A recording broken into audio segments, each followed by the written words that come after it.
I am full of cancer, where based on my genetic makeup, I've been diagnosed with high-risk mutation of chronic lymphocytic leukemia, CLL, with 17p deletion, TP53 being affected with unmutated IGHV, which basically means that my cancer is progressing at a rapid rate that requires targeted therapy, which less than 10 to 20% of CLL cancer patients are diagnosed with such high-risk mutation that has a poor prognosis. No known cures, simply a countdown with an approximate end date, expiry date. And for those that know me, it's fitting given my persona, go big or go home, right? This presentation is evidence-based, and I want to emphasize evidence-based with correlations to either COVID viral infections or previous exposures or living a past lifestyle of unhealthiness and obesity or a combination thereof, all of which built a serious diagnosis of cancer, where all those of you or someone you may know or that are suffering from CLL cancer, or medical professionals, those involved in the clinical CLL cancer research studies, those with the knowledge and long duration fasting to treat cancer, or those in the holistic, functional, and or medical centers, universities, colleges, please do not hesitate to reach out to me if my case finding inspires you to delve deeper into, where I promise you won't find a more disciplined subject. Let me explain.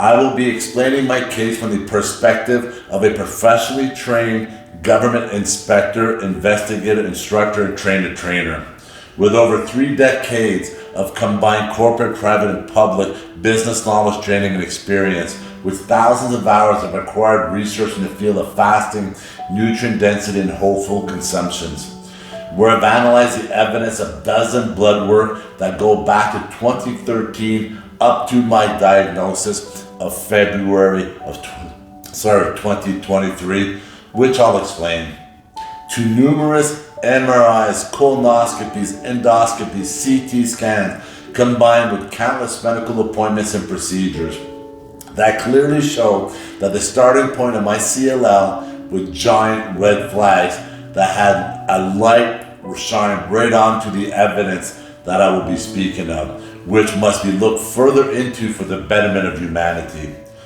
To view the full video presentation, go to my channels, either at Big Healthy Hugs, Dimensional Wellness 365, or Jean-Guy Public Communicator. That's JEAN-GUY Public Communicator, which you can see on the screen. There's no known cure for my cancer, which is a challenge that I surely did not want, in which I have no choice but to challenge its wrath, a wrath that I will explain that I've ironically been training and mentally and physically for and preparing myself since June 3rd of 2019, and not letting it become my kryptonite. Where call it faith, since June 3rd of 2019, I was training for the preparation of the Illness Olympics, in which I will continue earning and training in the sports of chasing life, and work with, or even changing life, right? And work with what I have been diagnosed with, all while meeting my goal and my promise to my daughters and my wife of living a long, vibrant life. In which, to those that thought that I was fit and disciplined before, watch me go now. Based on the finding of various cancer organization, educational, government, and or private industry findings and studies, here are some of the inconclusive risk factors that may cause and lead to CLL, such as coming into contact with pesticides. And when you understand occupational illness, which is my previous background, you understand what that means. And there's a famous Roundup, the pesticide product Roundup, there's a famous CLL cancer judgment against them if you pull that up. Such products, for example, we have a property that I tell my wife, 20 years we've been using products such as pesticides like Roundup and so forth. And ironically, all those products were legally purchased and regulated products. There's also risk factors, obesity and being overweight, unhealthiness. I have my hand up because that was me at a big part of my later parts of life prior to my 53 years of age, and I'm 57 today. CLL is prominently a Western lifestyle disease. Unhealthy consumptions, stress, need I go more? It has a higher percentage of prejudice towards white male while targeting certain demographics while bypassing others. Viral infections. This is one of the risk factors which my case study will point a big giant red flag towards. Here is where my case gets interesting with shining the light on viral infections and linking COVID infections to blood cancers. For example, in a Healthline article dated May 25th, 2022, it refers to ongoing case studies that relate to COVID causing blood cancers like leukemia and CLL, where in one example reported the National Institute of Health, that's NIH, in their National Library of Medicine, researchers found that a 49-year-old man lymphocyte count had doubled in 4 weeks, suggesting that viral infection is associated with replication of B cells, the type of white cell blood cells that CLL develops in. Based on my genetic makeup, from all my blood work to my symptoms to the permanent head pressures, which I'll explain, the night sweats, the fatigue, to the visible lymph nodes in my neck, which I'll go into, the apparent lymph nodes in my armpits, those that were found in my scans, so inside my abdomen, inside my groin area. In relation to modern medicine, chemotherapy, immunotherapy has been deemed ineffective for my type of cancer, where my standard of care is to start with a drug called zanubrutinib. Zanubrutinib is to be taken twice daily. It must be handled with gloves, combined with bi-monthly blood work that has listed side effects such as diarrhea, headaches. This becomes interesting when you know my symptoms of what's been going on. Keep listening to my symptoms here. Muscle and joint aches, rashes, bruising, bleeding, swelling of the hands, feet, legs, tiredness, lack of energy. These are all symptoms that are caused by taking this medication or some of the side effects. Type of skin cancers that may rarely occur. Yeah, like sign me up. Some of these symptoms are symptoms that I've been trying to get rid of for the last 4 years, and some of these new symptoms that I now have with CLL, I'm supposed to augment or going to possibly augment with the side effects of this medication. And that's my hesitancy. But my biggest hesitancy to taking this medication is the neutropenia. Neutropenia is what has me pausing. It's the weakening of your immune system. By taking this medication, the side effects of neutropenia, where it gets easier for me to get sick, where there's no defense to fight off illnesses. Again, lowering my immune system.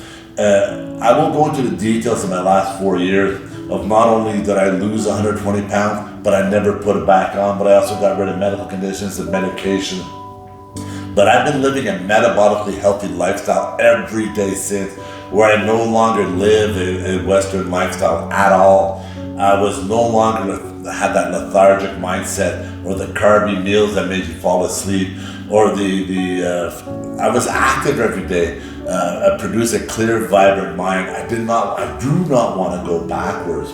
And I tell people I don't go backwards. I certainly don't want to go backwards. And this medication and this medical condition of CLL, I feel like it's going to set me backwards again. And so going forward with this presentation, I want to emphasize that I'm speaking from the full respect of the medical professionals that have provided me with a medical quality of care and efficiency in service over the years, where some have helped me get through medical doors faster, while others provided me with the utmost quality of medical attention and care and services while working with the tools that were available and afforded to them, in which I will say that modern medicine and science ain't so modern, and I'll get into that. There are politicians that have stated that our medical systems are broken, in which I will counter their statement by stating that it's not our medical systems that are broken, it is our lifestyles that are broken, our Western lifestyles that are broken. Let's together put on our investigative hat. Remember my background, investigation, government trained investigator. Let's together put on an investigative hat on and pay attention to what I'm about to get into.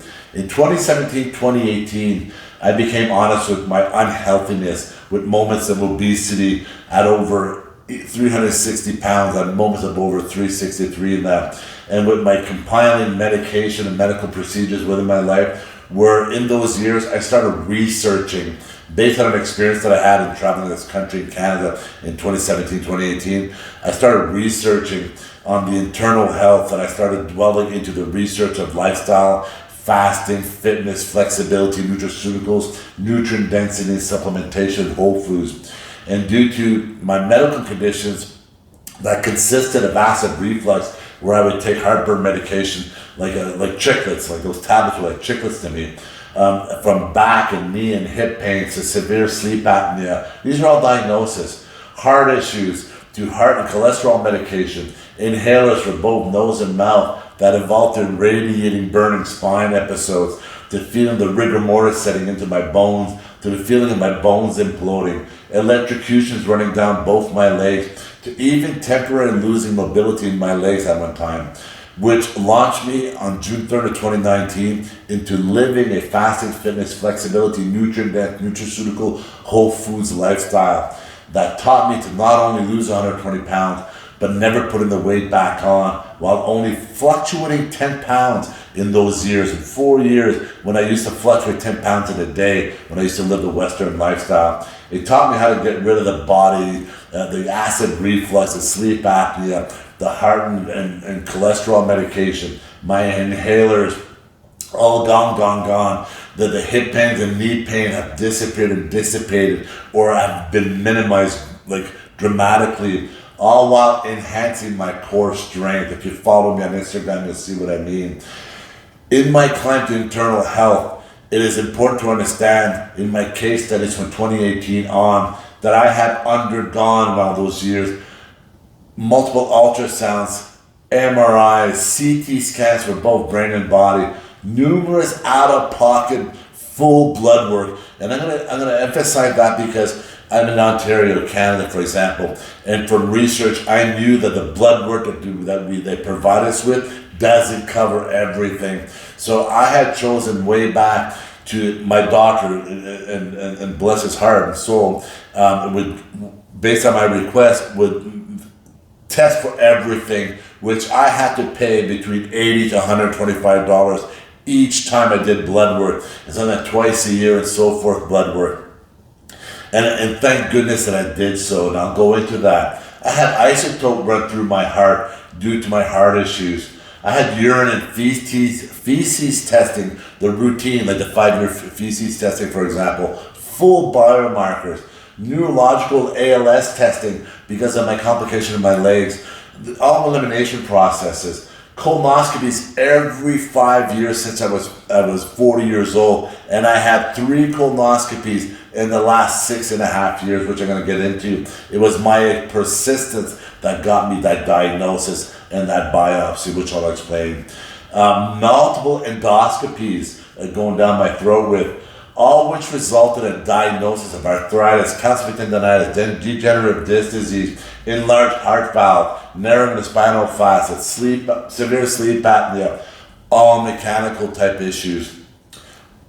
That where I refused to fill strong pain medication due to my knowledge of traveling this country and working with those with debilitating chronic pain and mind fogging effects. And I knew what the strong medication would do, so I had chose to not take that medication, not fill that medication. I got 3 prescriptions, I never filled them, in which I chose to go after a healthier metabolic lifestyle.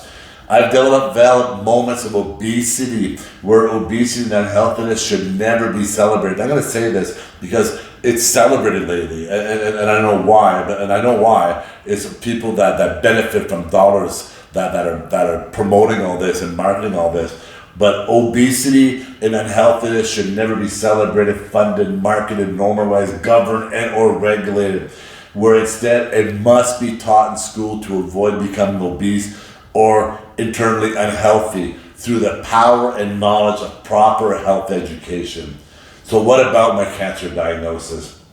I went in life from being fit to fat to fit in my 57 years of life, where I understand today that I was fit in my youth, but while I was building internal unhealthiness, I was internally unfit growing up because of the Western lifestyle, due to my consumption lifestyle. I was a victim of snacking and the fat-free is healthier marketing. I was a processed sugar addict without knowing that I was addicted. All brought on to us by the governed and regulated addictive overconsumption drug peddling industries. And listen to what I'm going to tell you. Cocaine is a plant, heroin is a plant, tobacco is a plant, sugar is a plant. They're all addictive, designed for overconsumption. My personal COVID experience, this is important to hear. At no time prior to February 2023, when I contracted COVID, throughout all my previous blood work, remember out-of-pocket blood work and so on and so forth, especially the blood work from 2019, 2020, 2021, 2022, leading up to my COVID diagnosis of 2022, combined with all the medical testings and appointments and procedure, did any medical conversation, results of diagnosis come back with any form of cancer? All mechanical. All mechanical. In February of 2022, I contracted COVID. I got it good. It took a while for me to feel better again. I'm talking at least like 2 to 3 weeks here to get normal, to regain my energy, my voice to come back, in which I chose to talk lower because I had permanent headaches at the time. And I am not that guy that I used to suffer from headaches in this lifetime. I'm not that headache type of person. I rarely had them in my lifetime. But those headaches lingered for 3 weeks or so until normalcy started setting in again. However, it's important to note that during my COVID episode, I was falling asleep in the shower. I had 2 shower episodes where I was falling asleep. I fell asleep actually, found myself on the floor of the shower. Until the third time, I found myself on a bathroom floor waking up to the sound of my wife pounding on the door. I did not go to the hospital. I had chosen not to go to the hospital during that 2-3 weeks that I was going through. I had chosen to recover from home under the watchful eye of my wife and her friend, a family friend of ours, who's a registered nurse of over 2 decades, where she was measuring my blood oxygen and all that, which she was determined that my blood oxygen was low throughout that episode, which I later learned from a medical doctor friend of mine that those hot showers, the 3 of them that I took, they were causing me to fall asleep and passed out. It's because of the low oxygen level in my blood that caused that with the heat of the shower and then the steam, etc. Initially, I had strong headaches. I did not want to eat, which I had, by understanding fasting, it most likely helped me recover faster naturally. Then came the blood work of March of 2022. Very important here. February 2022, I contracted COVID. March of 2022, I did full blood work, right? And I'll go through this. The case study through the lenses of COVID. I want you to pay attention. How many people do you know that go through full medicals every year? That get full blood, routine, out-of-pocket blood work done, who, going back to 2013, like I mentioned, for blood work, who get their urine tested, their feces tested routinely, who get colonoscopies every 5 years, who had 3 colonoscopies in the last 6 years, who had multiple endoscopies, scans, and MRIs. Based on statistics, not too many, but I'm sure glad I did so.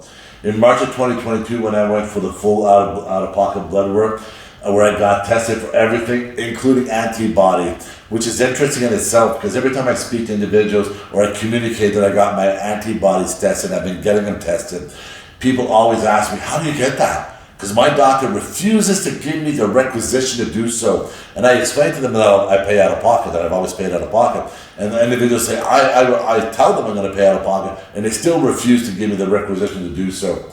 I have a great doctor, that's all I can say.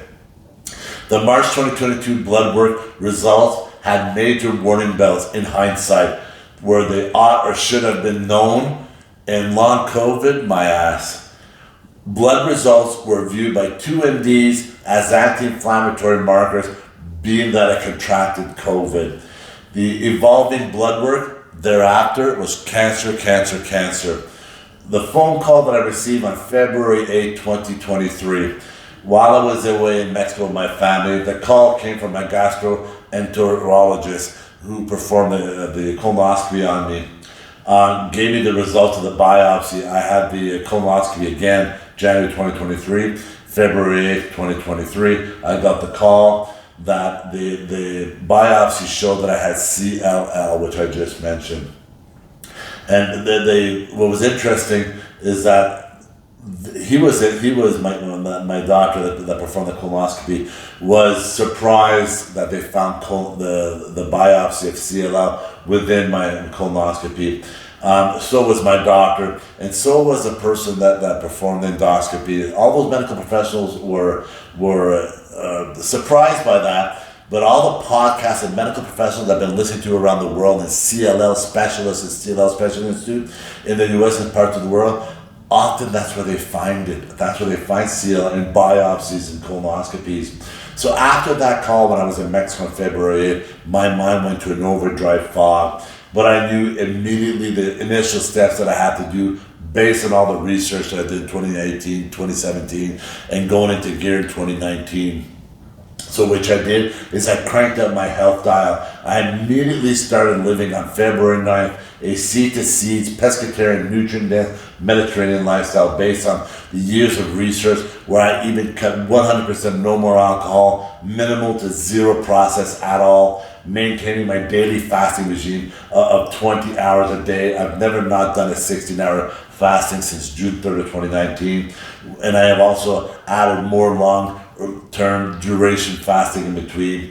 In hindsight, I should have engaged a seed to seed, pescatarian, nutrient-dense, whole food, Mediterranean lifestyle back on February of 2022, of March of 2022, when I got those blood results and blood work, which I'm going to keep posting these things on the screen, but I'm going to talk about where they should have bought, or better known, to kickstart me into that mindset of my symptoms after February of 2022, the permanent head pressures, which they're constant, they're there all the time. As I mentioned, I started feeling better in March 2022, but after my COVID episode, in hindsight, in July of 2022, the cancer signs were coming to light like rust piercing through a shiny coat of paint, which is identified as long COVID, all these things that I'm going to talk about when in conversation and medical appointments and all that.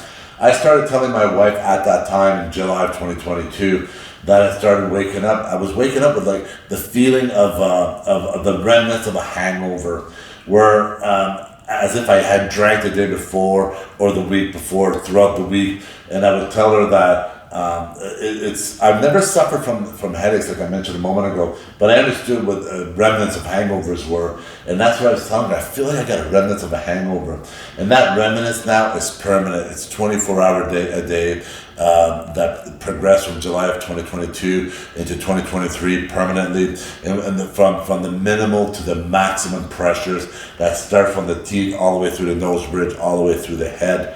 I have them 24 hours a day. Often I just want to keep the noise down. Now I'm talking, like my head is tired all the time, but I've learned how to adapt, and I'm going to go into that. Lymph nodes. My lymph nodes started appearing in July of 2022, where they started becoming evident around my neck.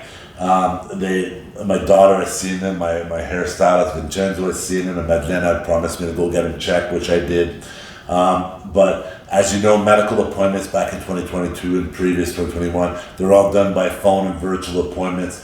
They were not in person. They weren't the touch and feel. So I reported to my doctor about these lymph nodes, but because I had lost 120 pounds, he had mentioned that maybe they were there before, these lumps, and that because I lost a pound, they're more prominent now. But that just to be sure, he sent me off. I got a requisition by email, and I went out and got the lumps at the time, their lymph nodes, checked through an ultrasound, where they found there was nothing, but just to monitor them for change in size.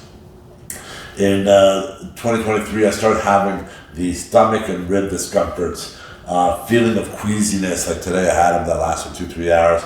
It's like a head and stomach queasiness feeling, which it started really after Easter of 2023, where they last for a 3-4 hour periods throughout the day, 2-4 times a week. I'll have this head and stomach queasiness feeling where you want to vomit but you don't.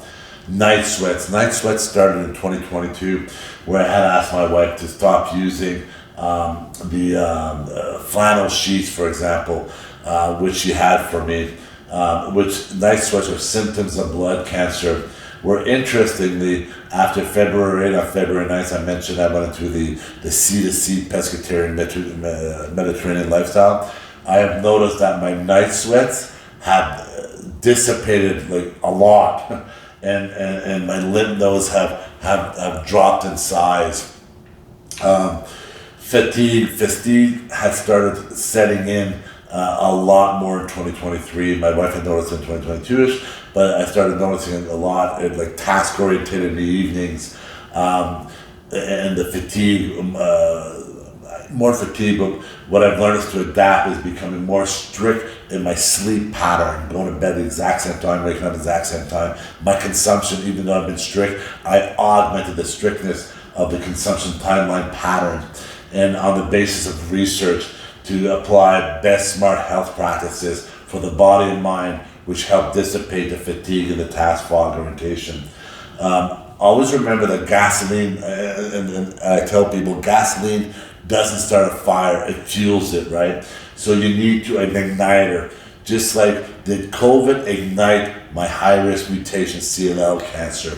The evidence of all the medical testing and blood work prior to catching COVID showed no sign of any cancer at any time. Where the radiating burn in my back, the electrocution down my leg, were all explained through the lesions. This is from the MRIs, the lesions, the bulge in my spine, the degenerative disc disease, the narrowing of the spinal facet. All that stuff that came out of the 2 MRIs. The ALS testing showed that I had above average muscle dense strength and density for my age. The CLL was evident like a big shining light onto it from that blood work in March of 2022. It is known in the world of cancer, and a CLL cancer, that if you have CLL, you will die with CLL. But if they start treating you for CLL, you will die from CLL.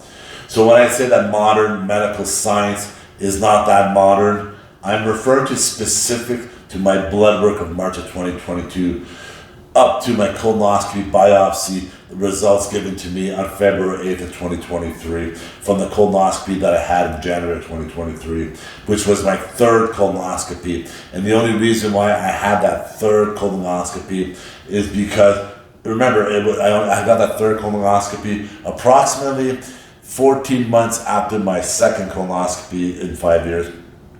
I asked I called the office where I did the colonoscopy, and they said because it was more than 12 months, it was 14 or 16 months that I had the previous colonoscopy, I had to go through my doctor. And as you know, trying to reach a doctor's office is very hard. So I persisted. My persistence got me that appointment. That appointment, my doctor was very good for me. He pushed me through that door and got me into the colonoscopy office. They got a cancellation. I took anything that was available, and I went and got that colonoscopy, my third one in less than a year and a half. And then from that colonoscopy is where they found the biopsy, where they found the CLL. Hence, listening to my gut feeling, listen and your symptoms. So listen to your gut feeling. It will fuel your intuition, is what I tell people. If I wouldn't have done so, I'd still be going down the hourglass with the thoughts of long COVID, from the communicates long COVID, to the lumps in my neck were just because of weight loss, or to the fatigue is because I work too much, because I work 7 days a week. I did 28 years in governance, multiple corporations, 10 of them, over 33 years in business and corporation, public, private, and all that stuff. I always work. I work 7 days a week. So the fatigue and getting older, it would have been resulted to, oh, you work too much. The night sweats, because I drink alcohol or I drink my wine, even though I got very much healthier in my consumption of alcohol over the since June 3rd, 2019, where I would drink only low residual sugar wines or vodka and sparkling water, for example. I still drank alcohol, right? I still had desserts at restaurants, which I would have, if I would have followed my blood work of 2022, if I would have analyzed all those key words, I would have started that lifestyle then and not after February 8th of 2023. 2 medical doctors reviewed that blood work of March of 2022, including the pathologist. I should have acted, or they should have acted, or they should have got me to act sooner, full stop. I should have investigated every key word of the blood results then, which would prompt me to push into this lifestyle that I am in today then. By doing so, I would most likely had a year head start in the slowing down of the countdown, which also I would have acted in my C to C's, my pescatarian lifestyle, the no alcohol, the no sugary dessert, the no carby and starchy foods, the no red and white meats. And when I say I don't eat processed, I truly don't eat processed. And if I consume something that's processed, it's because it comes in a plastic packaging or something. It's not necessarily processed, but it goes through a process of delivery. Although I was living a much healthier lifestyle since June 30, 2019, I would have turned on the healthometer a hell of a lot higher as of March of 2022 if I would ought have known better. It is our duty to teach while we continuously learn, where I want to close off with the information where although such information is often lost in the sea of marketing and media noise that points towards unhealthiness, which is regulated and governed, I want you to pay attention to those details that I'm going to tell you. There's a story that I once heard that I'm going to paraphrase, where it speaks of 1,000 clams that are drying up on shore in the heat of the sun after a storm, where two friends were walking down the beach, and one of the friends started picking up the clams and throwing them into the ocean one by one. To which one friend asked what they were doing. Why are you throwing the clams back into the sea? To which the friend replied, if I don't, they will die. And the friend looked around and said, there's thousands of them. You're not going to make a difference. To which the friend smiled and looked at them and said, I will make a difference to the lives that I touch. And this is why it's important for me to communicate this to you. It is our duty to teach while we continuously learn. So it's my duty today to tell you that my hardest passage in my diagnosis was sitting with my wife and daughters and brushing over the details with my daughters because of their 16 and 17 years of young age. And I could not look into their eyes when I was seeing their look in their eyes and their quivering lips. That's why it's important to prevent by telling you this information here. I made them a promise that I would work hard on living a long, vibrant, healthy life, because I want to be there for them through their passage of life for as much as possible, as a father, as an involved parent, as a provider, as a husband, as a strong family unit, in which I tell you, for you, access the tools of modern medical science, but also become your own doctor and researcher.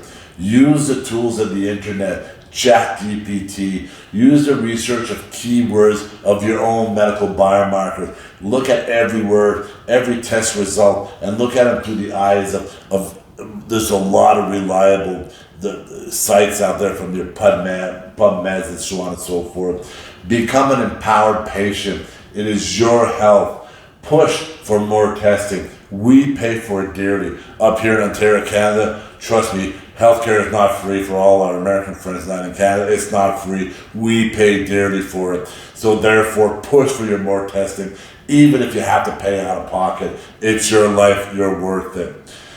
Get tested for everything yearly.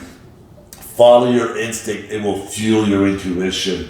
Live an active, healthy, exerting energy, everyday lifestyle. Keep building strength. It's in all the commonalities. And in all the findings of longevity, you will find that. And what's interesting from the oncologists now, they tell me that I can eat anything, even with this cancer. They tell me like, stay away from your tobaccos, stay away from your alcohols if you can. And exert energy, like basically train every day, to be physical every day. They talk about that, which is part of the commonality. But the eating everything else that I'm following in the metabolically healthy cancer world, the specialists of 20, 30 years, institutions of 50 years, 60 years, and 100 years will all tell you have to live a Mediterranean, a pescatarian, plant-based, whole food, a nutrient-dense consumption lifestyle if you have cancer. I'm combining everything here. I'm going at it. The other thing is I want you to go at peace daily. Go at peace with yourself. Find the good within you and follow your faith openly, whatever faith that is. I meditate every day. I believe in energy and I believe in spirituality. That's me. But I go at peace with myself every day. I close my eyes when I wait in lineups. I have no qualms in doing so, and nor should you. Inspire yourself to be healthier every day while you're going to inspire others, following the principle of being healthier tomorrow than you were today, and repeat. And when you do so, you will get healthier and you will look healthier. You will act healthier. You will become more vibrant, which others will notice. And then you will teach while you continuously learn. And they will become healthier by applying the principles of being healthier tomorrow than they were today, and repeat. And then everybody did so, and everybody would teach so.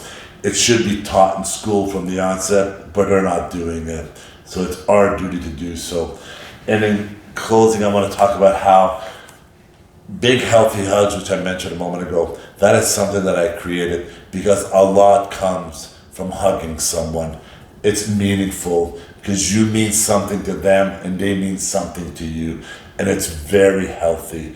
It's one of the commonalities like community, like conversation, like nutrient density. All these things that I speak of are all commonalities in a healthier, vibrant life without disease, life without medication. If you can do so, I chose to do so really, really strict since June 3rd of 2019. And when I say strict, I enjoy a very good life, but I put emphasis into my health. I believe in me, hence why I want to live a long, vibrant life, and I promise it to my daughters. So, and my wife, and my friends, and those that I love and respect, and those that mean a hell of a lot to me, including myself. Big, healthy hugs to each and every one of you.